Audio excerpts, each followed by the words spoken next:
They called him a disgrace until his death revealed the truth. That was the harsh reality a young man had to live through day by day, hour by hour, carrying the pain of being rejected by his own flesh and blood. This is one of the most heartbreaking and powerful family stories ever shared online. It was once featured in Family Circle magazine back in 2018, and then slowly forgotten. A son abandoned, a truth buried, a legacy uncovered, only when everything was already too late. And what happens? When the one everyone turned their backs on turns out to be the only one willing to sacrifice everything for them. I spent months tracking this story down, buried in old forums, hidden between faded journal entries and overlooked posts. And now all you need is just a few minutes to hear a story that may leave you silent long after the video ends. Nathan Langston, 23 years old, was the youngest son of the prestigious Langston family owners of Langston Industries, a financial empire based in New York. When Nathan was just 5, his entire family was forced to flee from a deadly attack orchestrated by business rivals. In the chaos of that stormy night, he was lost. No one imagined the little boy would end up in an orphanage on the outskirts of Maryland. Nathan lived there for 2 full years, without a name, without family, without a single person coming to find him. At age 7, he was adopted by a kind, childless couple, Mr. Mark, then 39 years old, and Mrs. Teresa, 35 years old. They loved him, like their own taught him how to read, how to play music, and raised him in a quiet, gentle kind of love that didn't demand anything in return. But when Nathan turned 18, his biological family, after years of searching, finally confirmed his identity. They arrived with lawyers' DNA results and an offer he couldn't refuse. "You are the heir. Come home." And that was when the real tragedy began.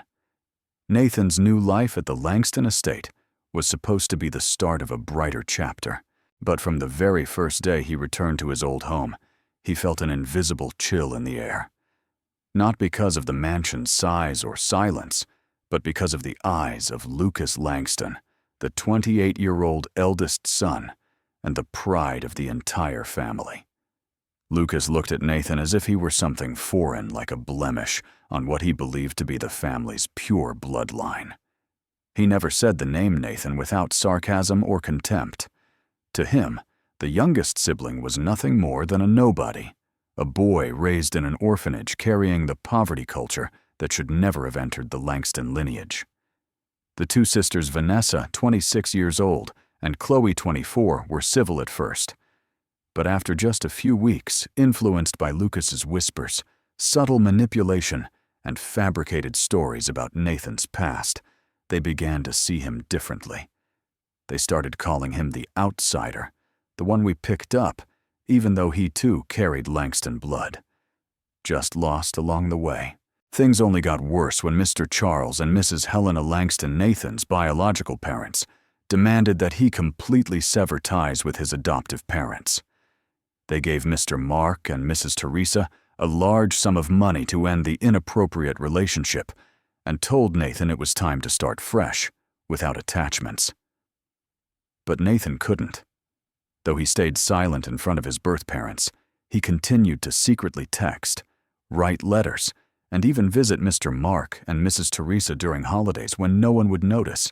And because of that refusal to cut off his heart, the Langston family branded him a traitor. They forced Nathan to live in the basement, a former storage room with no windows, only a dim yellow light and the smell of mold. He wasn't allowed to eat at the same table. He wasn't invited to holidays. The clothes he wore were hand-me-downs tossed at him like charity. Over time, Nathan came to understand a painful truth. They didn't bring him home to be part of the family. They brought him back, but never really wanted him there. Even though he was constantly looked down on, Nathan never let go of his sense of duty or respect. Quietly, he chose to make himself useful, believing that if he worked hard enough, maybe one day, he'd be seen as a real part of the family. During the day, Nathan studied business at a nearby university. At night, he did whatever work he could to survive, sometimes waiting tables at a fast food joint, other times serving drinks at a downtown bar. His schedule left him exhausted. His body grew thinner. Dark circles deepened under his eyes from lack of sleep, but he never complained. Despite living in scarcity, Nathan saved every cent he could to buy gifts for the family during birthdays, Christmas, and Thanksgiving. He carefully picked each present: a luxury pen for Lucas, an art book for Chloe, or an imported box of chocolates for his mother. But those gifts were never received with a smile. Lucas glanced at his and tossed it straight into the trash, sneering. A servant thinks he can give gifts. Now Vanessa coldly left hers on the kitchen counter, untouched. Helena, his mother, gave a faint smirk. Next time, don't waste money on cheap things. In this house, we use designer brands. Nathan didn't argue. He simply nodded, then quietly returned to the basement. Each rejection left him wondering, am I just not good enough, or do I really not deserve to be loved? And in those long, lonely years, there was only one person who ever showed him a flicker of kindness: the housemaid.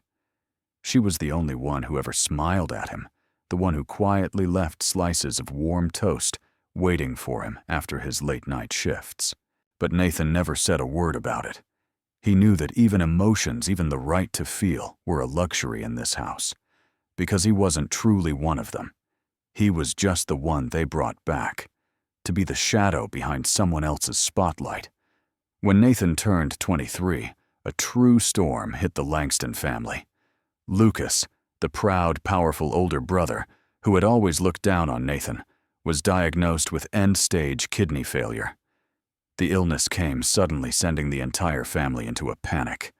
Helena, their mother, contacted the best hospitals. Charles, their father, pulled every string he had to find a suitable donor. But as the days passed, their hope steadily faded. Then the results came back.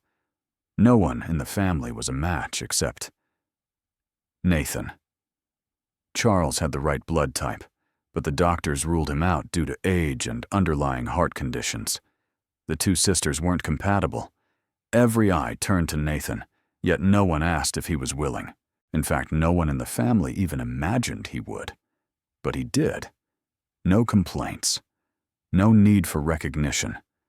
No desire to be known. Nathan went to the hospital, got tested in secret, and signed the donation papers, with one condition: that his identity be kept hidden. He knew very well if they found out they would refuse, not out of concern for him, but because they couldn't bear for Lucas to owe his life to someone beneath their class. The surgery was a success. Lucas woke up. The family rejoiced as if a great burden had been lifted. They even held a celebration at the hospital, but Nathan was nowhere to be seen. 3 days later, he returned home, pale, sunken-eyed, barely able to stand, gripping the staircase railing just to keep himself upright. He said nothing. He simply asked to go to his room. But the moment he stepped into the living room, he was surrounded by glares of disdain.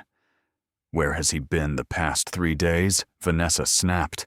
Probably wandering around those cheap places the staff go to, Chloe muttered. He looks like a junkie, Lucas said coldly, even as Nathan's kidney beat inside his body. Charles finally exploded. Where the hell were you? Your brother was in surgery. The whole family was on edge, and you couldn't even show up. Nathan opened his mouth. He wanted to explain. But then, he saw his mother's eyes, cold, disappointed, filled with contempt. Not a flicker of warmth. No one asked if he was okay. No one noticed his trembling hands, or the fresh stitches beneath his loose shirt. And then came the final blow. Charles stepped forward and slapped him across the face. I'm ashamed to have a son like you. Nathan stumbled. But what hurt more than the slap was what his mother said next. I wish we had never gone looking for you. Nathan's heart shattered. He bowed his head, said nothing, didn't explain, didn't defend himself, because in this house, sacrifice held no value unless it came from someone they considered worthy. And Nathan, he was just the backup, a name on the family register, a contingency plan in case something went wrong. And the most brutal truth of all, he volunteered. After the slap and those final cruel words from his parents, Nathan nearly broke. But somehow, he forced himself to stand it again. During all his years in the Langston house, Nathan had learned one thing. Pain can kill hope, but it cannot kill dignity. He continued working at night, still juggling 2 jobs, waiting tables at a diner, and occasionally bartending at an upscale lounge, the kind frequented by wealthy heirs and daughters of high society. What Nathan didn't know was that those long nights spent carrying trays, polishing glasses, and barely keeping himself upright were being turned into ammunition for a plan already set in motion. Lucas Langston, the older brother whose life Nathan had saved with a part of his own body, felt no gratitude. Instead, he saw Nathan as a ticking time bomb, someone who could shatter the perfect image he'd carefully built for himself. So Lucas devised a quiet, calculated plan to remove Nathan from his life, forever, both emotionally and legally. He hired someone to secretly photograph Nathan at the bar, capturing the most misleading moments possible. Nathan carrying drinks beside provocatively dressed women. Nathan chatting with male patrons in VIP rooms. Nathan slumped over in a supply closet from exhaustion. Those photos were then anonymously mailed to the Langston family, along with scathing commentary. Looks like your youngest son isn't just embarrassing your family with his poor background. He's also rubbing shoulders with the filth of nightlife. No one questioned it. Charles and Helena accepted it as truth. To them, Nathan had long been the crack in the polished wall of the Langston name. Within days, a private family meeting was held. And just like that, a decision was made. Nathan would be erased from the Langston bloodline. He wasn't invited to the meeting. Instead, he found out the next morning through a single folded note placed on the breakfast table. Nathan Langston, for violations of moral conduct and damage to the family's honor, is hereby removed from the Langston lineage, effective immediately. He read it, hands trembling, eyes scanning the room. All he saw were blank stares. No one said a word. No one asked him to explain. No one cared.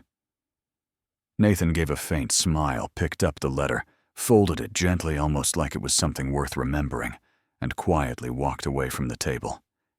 He never imagined that the very person he'd given part of his body to save would be the one to drag him into ruin with the same blood they shared. That morning, Nathan woke earlier than usual. He still felt the sting near the left side of his waist, the place where he had cut away a part of himself to save Lucas's life. Quietly, he made himself tea and sat alone in the corner of the kitchen, eating breakfast in silence. The house was still as always, except for the faint sounds drifting in from the living room. Footsteps, muted laughter, and hushed whispers that Nathan knew without a doubt were about him. By the time he stepped out, the entire family was already gathered. Lucas sat squarely on the center couch, his face calm, almost smug, as if he hadn't just survived a life-threatening surgery. Vanessa and Chloe scrolled their phones, showing no acknowledgement of their youngest brother's presence. Mr. Charles stood with his back turned, while Mrs. Helena sat at the table, her hand resting on a sheet of paper, the official document confirming Nathan's removal from the Langston bloodline. The air turned thick and suffocating when Charles turned around, holding a photo, one of the pictures taken of Nathan working at the bar. "Do you know what this is?" he growled, shoving the photo toward Nathan's face. Nathan glanced at it, then said nothing. He knew arguing wouldn't change anything, and he was far too tired. "You've disgraced this family. You're a stain we should have never kept." Before Nathan could react, Charles slapped him hard across the face. The crack echoed through the grand room like a gunshot, freezing the air in its path. "I wish you were never born." Charles spat, his voice firm and cold. Mrs. Helena wiped a tear from her cheek, but her eyes remained icy as she added, "If I hadn't given birth to you, maybe none of this would have happened." Nathan stood still. His cheek burned red, his eyes stung. But instead of yelling, instead of defending himself, he simply lowered his head and whispered, "I'm sorry." No one asked what he was sorry for. No one cared. Because in this house, truth didn't matter, only someone to blame. Nathan turned away, walked slowly to his basement room. He pulled out an old backpack and began to pack. A few changes of clothes, his journal, a small photo of him with his adoptive parents. The only things that reminded him that once he had lived a life that felt real. When he returned to the living room, he stood straight, his gaze clear and composed. He looked at each member of the family, people who shared his blood, but never his heartbeat. "If my existence is a disgrace, then let me leave.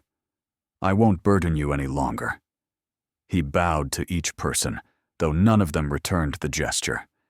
Then he quietly walked out of the mansion he once thought was home. No one tried to stop him. No one said a word. Only Mrs. Margaret, the elderly housekeeper, stood in the corner, her eyes red. She had been the only one to leave extra food in the kitchen for him, the only one who noticed his stitches, the only one who ever asked, "Are you okay today, sweetheart?" when everyone else gave him only cold shoulders. As he stepped outside the towering gates, Nathan turned back one last time. The mansion stood tall in the morning sun, impressive and immaculate.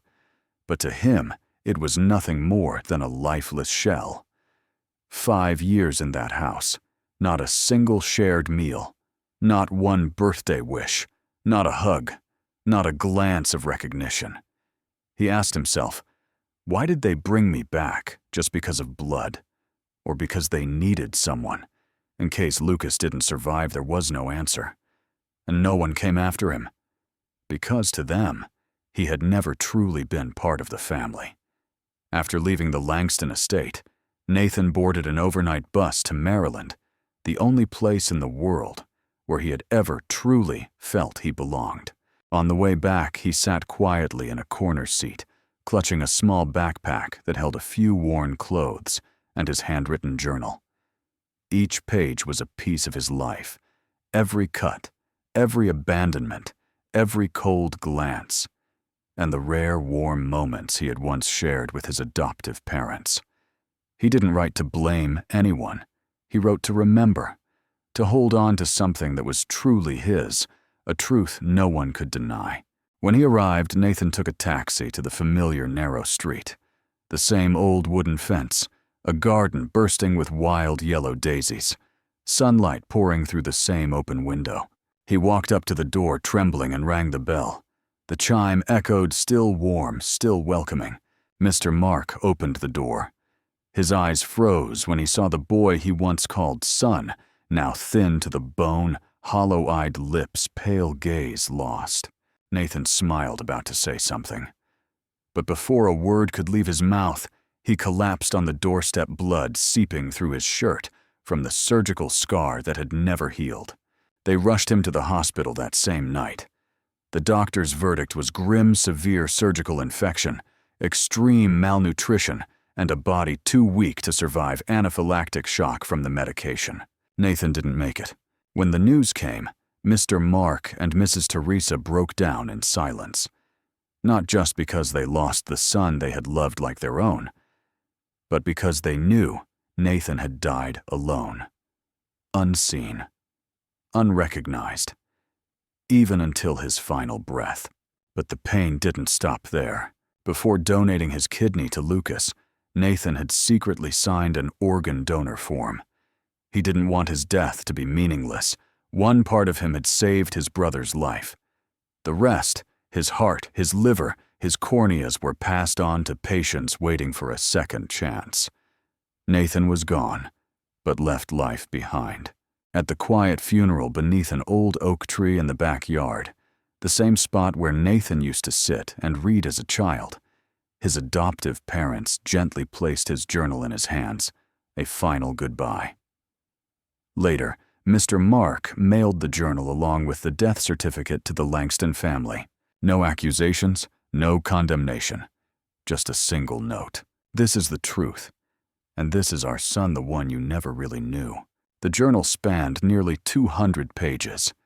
It detailed everything Nathan endured after returning to the Langstons.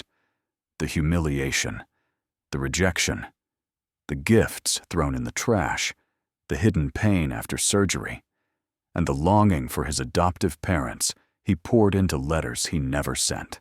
On the very last page, there was just one sentence. "I don't blame anyone.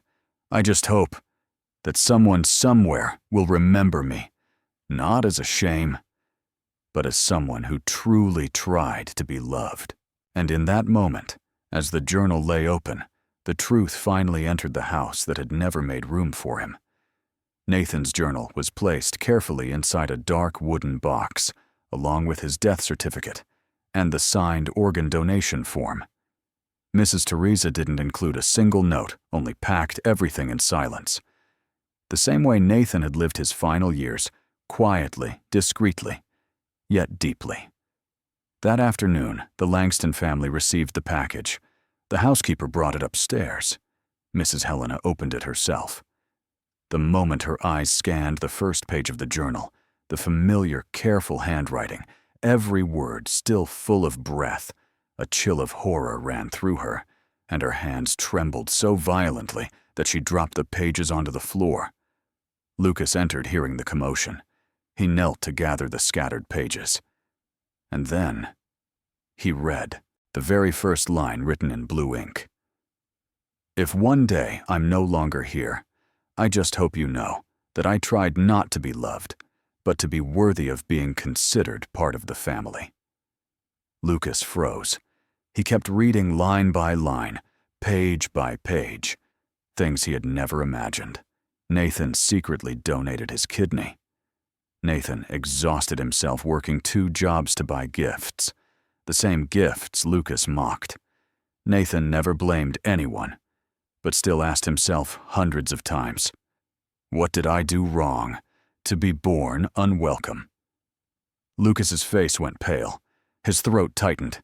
His hands clutched the journal as they began to tremble.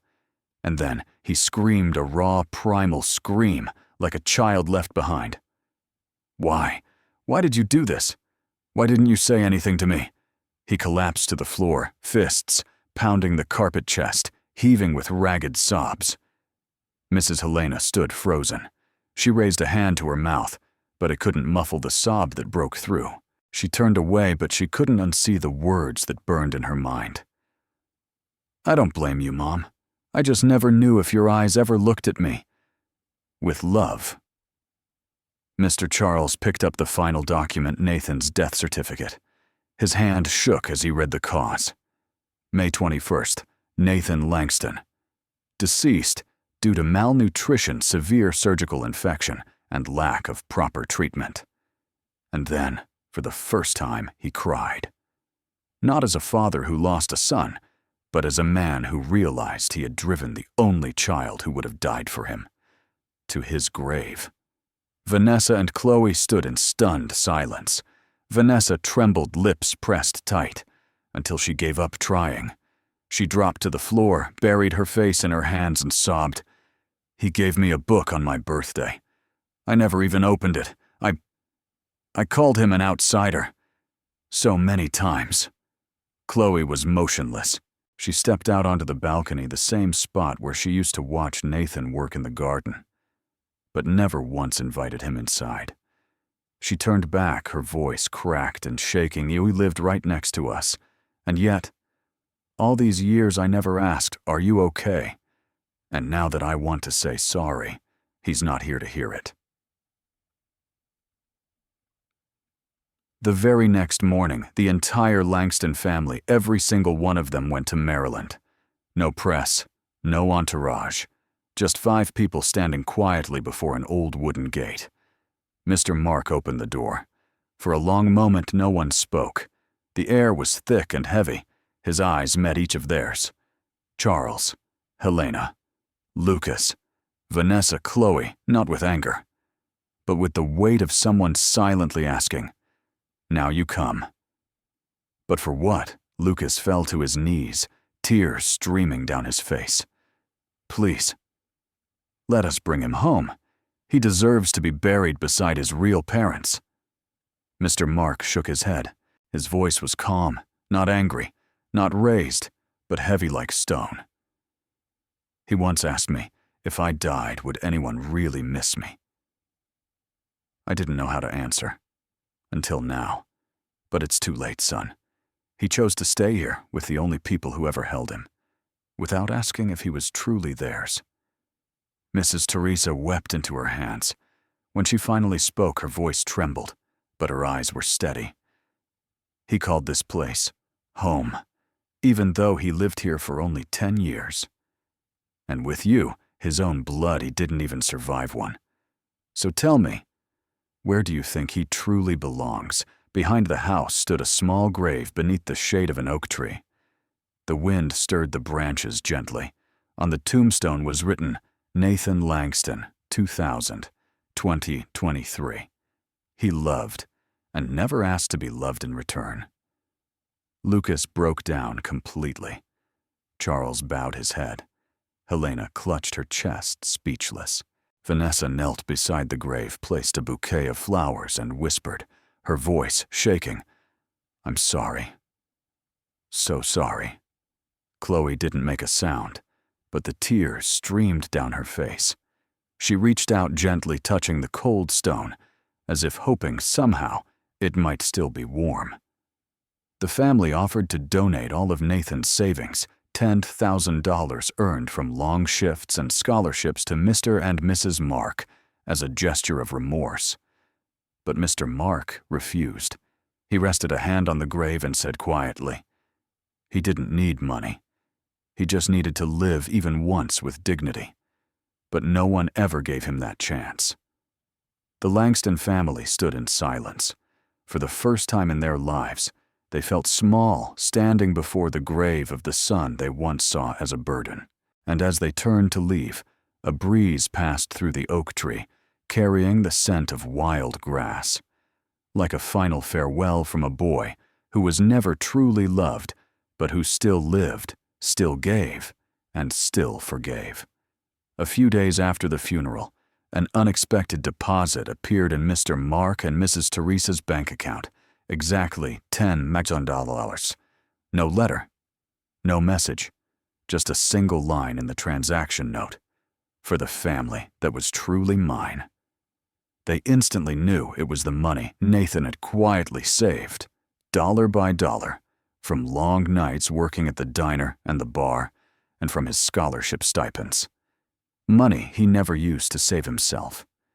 Money he held on to as his final gift to the two people he had always called Mom and Dad, with every ounce of love and gratitude. But Mr. Mark and Mrs. Teresa chose not to keep the money for themselves. Instead, they created a scholarship fund, in his name, the Nathan Langston Hope Fund, a fund dedicated to children who have been abandoned, yet still carry in their hearts the hope for love and the courage to believe in kindness. This story isn't just about death. It's about the true worth of a human being, not their background, not their status, but what they choose to give even when no one ever acknowledges it. You don't need blood to be family. You just need someone who chooses to love you even when it costs everything. And sometimes, the one who loves you most is the one you never thought to look at.